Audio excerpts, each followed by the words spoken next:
Hi, everybody. This is Elenbaas from Nightlight Astrology, and these are your horoscopes for February of 2019. Now, this is the Sun and Rising sign horoscope for Leos. All right, let's go ahead and take a look. I'm going to put your chart up on the screen where you can see it, and we'll go ahead and dive in. So the early part of February, all the way through the middle of February, is really toned by the square from the planet Mars in Aries to Pluto in Capricorn, and then its subsequent conjunction to Uranus in Aries. So you've got a lot of Mars, Pluto, Uranus action, which is very intense. The Uranus energy, or the themes related to the planet Uranus, have to do with revolution, rebellion, upheaval, challenging the status quo, defiance. And then Pluto, of course, is related to everything subterranean, depth, intensity, transformation through upheavals, or kind of catharsis and confrontation with shadow. So these two planets have been in a dance with each other for the better part of the last decade. And this month's really about their final hurrah, because Uranus is about to enter Taurus, where it will be for the next 6-7 years, and will no longer be in the whole sign square between Aries and Capricorn with Pluto. So it's kind of a big month in that regards. It's ending a long historical transit. So the feeling of things reaching a culminating point, a moment of breakthrough, is likely for everyone. The way that that's showing up in your chart for Leos this month is in your 9th house. The 9th house is a place of religion and spirituality. It is related to higher education and the search for truth. It's related to long journeys in foreign countries. And in a broad sense, the 9th house has to do with anything that has a sort of philosophical authority over us that we're committed to as an ethical guideline, or a spiritual belief, or a theological belief, or even the law and the way that the law has power over us, that we submit ourselves to a higher principle. This is all related to the 9th house. Now, the 6th house, on the other hand, which is where Pluto is located, and where there's also a lot of planetary action going on this month, was traditionally called the house of bad fortune. It was called Mala Fortuna. And very broadly speaking, it was related to all sorts of events that happen in life that are basically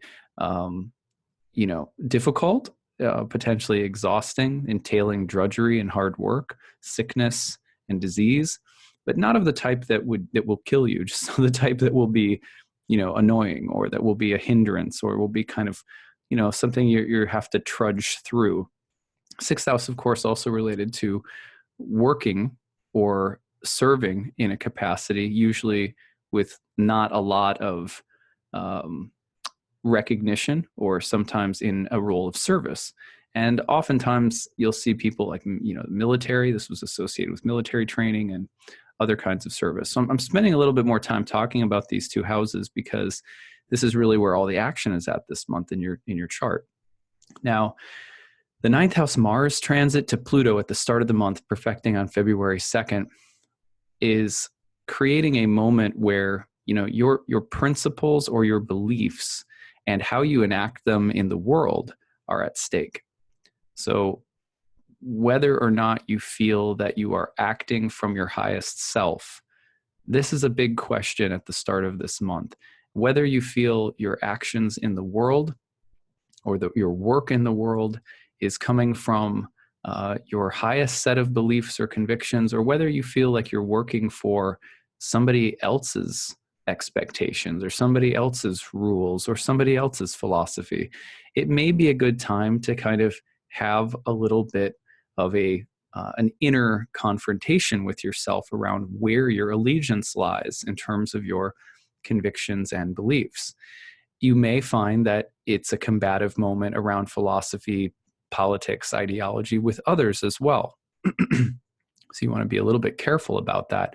But you are on the brink of something of a breakthrough, because by February 12th and 13th, Mars will then conjoin with Uranus in Aries, and that's the rebel, that's the defiant one, that's the circuit breaker. And this implies that while there's confrontation, catharsis, looking at shadows around higher beliefs, the things that you're studying or learning about, the search for truth, even possibly maybe taking place in a foreign country or as a part of some kind of spiritual journey that you're on right now, a pilgrimage of some kind, that when Mars conjoins with Uranus around the 12th and 13th of February, that's when you're going to see a much more electrical, assertive kind of breakthrough moment. It's building. The beginning of the month, it really powers up quite a bit, and there might be a kind of a bit of a, be careful of kind of outbursts of temper or confrontations or conflicts or just feeling more heated and agitated around the beginning of the month. And then you really look for the breakthrough around the 12th or 13th. So these two transits back to back are really powering the month, and some deep change around, again, your beliefs, spirituality, religion, philosophy, higher education, and then the sixth house themes, which are work, drudgery, conflict, difficulties, service related work, and dealing with the miseries of the world, and also maybe the desire to put your beliefs into some form of tangible service in the world. So sixth house, ninth house connection is really the place where the rubber meets the road in terms of your higher principles and how they're playing out in your day-to-day life. So, okay. Now, one of the next biggest transits of the month takes place on February 4th. This is the new moon in Aquarius. Now, the new moon in Aquarius is taking place in your seventh house, which is the house of relationships. So you've had eclipses in your seventh house for a year and a half now, and things are shifting a little bit. Eclipses are no longer going to be falling in your seventh house, but here's another new moon in your seventh house right after you've just had a lunar eclipse in your first house last month. This, to me, is signaling that there is still work to be done around relationships. There's another seed being planted in the relationship house this month. And it is important because it's coming on the heels of an eclipse in your first house, where you have been changing, wherever you've been doing your deepest inner personal work. That's the first house, and the lunar eclipse that was just happening there last month. Now you're going to see some carryover into this month in terms of your relationships. There's going to be some way in which your relationships are impacted, or you may see significant changes happening in the lives of partners or significant others or business partners. You might be meeting somebody new, but the theme of relationships is definitely pronounced. Okay. Also, one thing that is on my mind this month for you is not only the theme of relationships, but also the theme of how one's beliefs aid one in difficult times in relationships. For example, on February 2nd and 3rd, Venus will be square to Chiron in the sky. And that's also a planetary transit. Venus will also be trine to Uranus and still engaging with the trine to Mars. So what does that tell us? That tells us that these beliefs, these convictions, these ideas, and the importance of where your heart and mind are at right now with regard to your spirituality or your personal political or philosophical convictions, they are playing a role in your relationships and creating probably something of a healing conversation. It could be a little painful with Venus square Chiron, the wounded healer, which often brings up the Venus-Chiron dynamic, can bring up pain and woundedness in our relationships. But it's probably a degree of woundedness that we're dealing with around differing values or differing belief systems. To some extent, it's about different ways of approaching things or different ways of seeing things. Okay, so now going forward a little bit more, there are a couple of other transits this month that I have, like February 14th. Here we go. I have these couple of transits that are not like the world's biggest transit, but they're still going to make a little splash. February 14th, Mars is going to enter Taurus and move into your career house. Now, that'll create an impact in your career house for the next 40 plus days. Mars in the career house can be very industrious and hardworking, may also introduce a certain degree of conflict, control issues, and sometimes a kind of stubbornness or rigidness, and even the potential for power struggles in the career house. So industrious, hardworking, Mars and Taurus in the career house, maybe some power struggles in the next 40 days there. So you'll watch for that around February 14th. That's Valentine's Day, if I remember correctly. So let's go on. And now you're going to see on February 17th, Venus gets together in a conjunction with Saturn. This is another moment this month for relationships. In the 6th house, Venus-Saturn conjunction may have something to do with work, love, and duty. Those themes may be very strong. And what are we working toward in our lives? And how are we prioritizing those that matter most to us compared to how much we're giving ourselves to, say, work and the daily grind? The balance of priorities between love and worker relationships, between the daily grind and intimate time with the people that you care about the most, may be really important this month. You can also see Venus, Saturn in the 6th house involving if you hire people, employ people, or if you're in charge of people, like employees at a company or something like that. This can be a critical moment for employee relationships or relationships with people that you hire. A make or break moment, either coming to terms with something or possibly parting ways.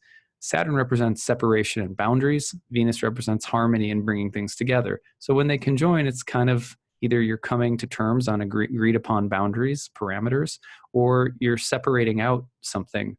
So a make or break moment for relationships. In the 6th house, this could also have to do with health and new initiatives that you're taking to be more diligent and serious about your health and well-being, but also the relationship and work balance, I think, might be a significant part of this one.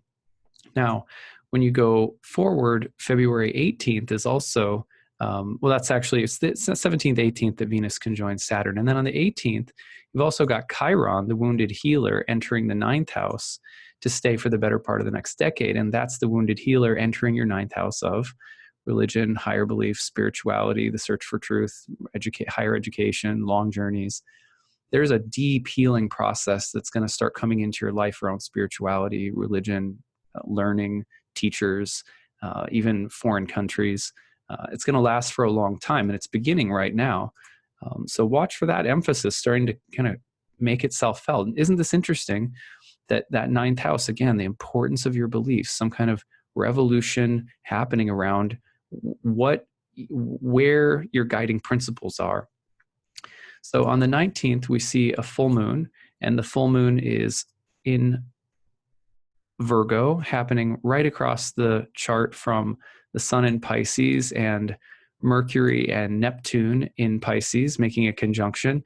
So the 2nd, 8th house dynamic of the full moon around the 19th may have a lot to do with the balance between money and finances in relationships, issues around money or finances in general, but maybe in relationships in particular. I would be extra discerning around this time, as Mercury, Neptune sometimes, has us putting on the rose-colored glasses a little bit. So be extra discerning around what you're agreeing to or around money dynamics around the full moon. I think that one is going to have a chance to be about business and finances. Then on February 22nd, the last transit of the month that I have marked down as very significant is Venus conjoining with Pluto. Here's another piece of evidence that relationships are going through a powerful they are very pronounced this month, and another powerful moment for Venus as she conjoins with the Lord of the Underworld. Possibility for upheaval and rebirth, depth, intensity is there. So watch for a kind of cathartic moment around Venus-ruled things: friendship, love, women, health and hygiene, etc. Around the 22nd. So that's what I've got for you this month, Leo. I hope this was interesting. I'd love to hear from you. Please feel free to leave your comments on the YouTube comment wall. I don't know what it's called, or feel free to send me an email, nightlightastrology@gmail.com. All right. Have a good month. We'll see you next month for March's horoscope. Take care. Bye.